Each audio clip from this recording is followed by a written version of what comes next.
حجاب سوٹ نہیں کرتا اسی لیے میں حجاب نہیں کرتی، اس پہ حجاب سوٹ کرتا ہے اسی لیے وہ حجاب کرتی ہے، اور وہ نقاب بھی اسی لیے کرتی ہے کیونکہ وہ پیاری نہیں ہے۔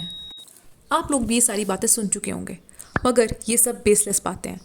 میں نے آج تک ایسا کوئی چہرہ نہیں دیکھا جس پہ حجاب یا دوپٹہ سوٹ نہ کرے، چاہے آپ پاکستانی ہو، افغانی ہو، انڈین ہو، یورپین ہو، امریکن ہو۔ اگر آپ دوپٹہ لیں گے تو آپ کو وہ سوٹ کرے گا۔ بات یہ نہیں ہے کہ حجاب سوٹ نہیں کرتا، بات یہ ہے کہ آپ کو کرنا نہیں آتا۔ ٹرائی تو کریں، ایٹ لیسٹ پیارے لگنے کے لیے ہی صحیح، مگر ٹرائی تو کریں، شروعات تو کریں اس چیز کی۔ دیکھیں اللہ تعالیٰ قرآن پاک میں کیا فرماتے ہیں۔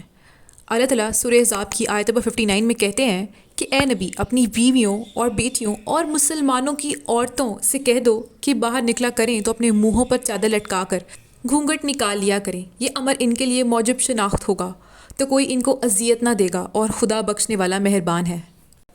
پہلے زمانے میں سعدی کہتے ہیں کہ مدینہ میں ایسے فاسق لوگ موجود تھے جو اس دور میں رات کو نکلتے تھے، اس وقت جب اندھیرا گہرا ہو جاتا تھا، اور مدینہ کی تنگ گلیوں میں عورتوں سے چھیڑ چھاڑ کرتے تھے،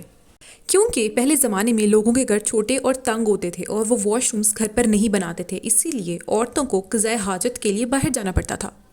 اور تب یہ فاسق لوگ ان عورتوں کے پیچھے پڑ جاتے تھے۔ جب وہ دیکھتے تھے کہ کسی عورت نے حجاب لیا ہوا ہے، اپنے آپ کو کور کیا ہوا ہے، تو وہ چھیڑ چھاڑ سے رک جاتے تھے، مگر جب وہ دیکھتے تھے کہ عورتوں نے پردہ نہیں کیا ہوا تو اس پر ٹوٹ پڑتے تھے۔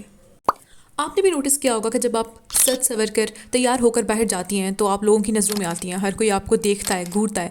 مگر اس کے الٹرنیٹیولی اگر آپ کور ہو کے حجاب کر کے باہر جائیں تو ایسے واقعات میں بہت کمی آ جاتی ہے۔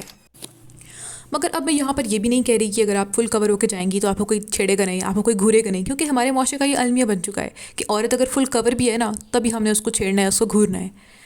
اسی لیے اللہ تعالیٰ نے مردوں کو بھی پردے کا حکم دیا ہے۔ سورہ النور کی آیت نمبر 30 میں اللہ تعالیٰ فرماتے ہیں، ترجمہ: مومن مردوں سے کہہ دو کہ اپنی نظریں نیچی رکھا کریں اور اپنی شرمگاہوں کی حفاظت کیا کریں، یہ ان کے لیے بڑی پاکیزگی کی بات ہے، اور یہ جو کام کرتے ہیں خدا ان سے خبردار ہے۔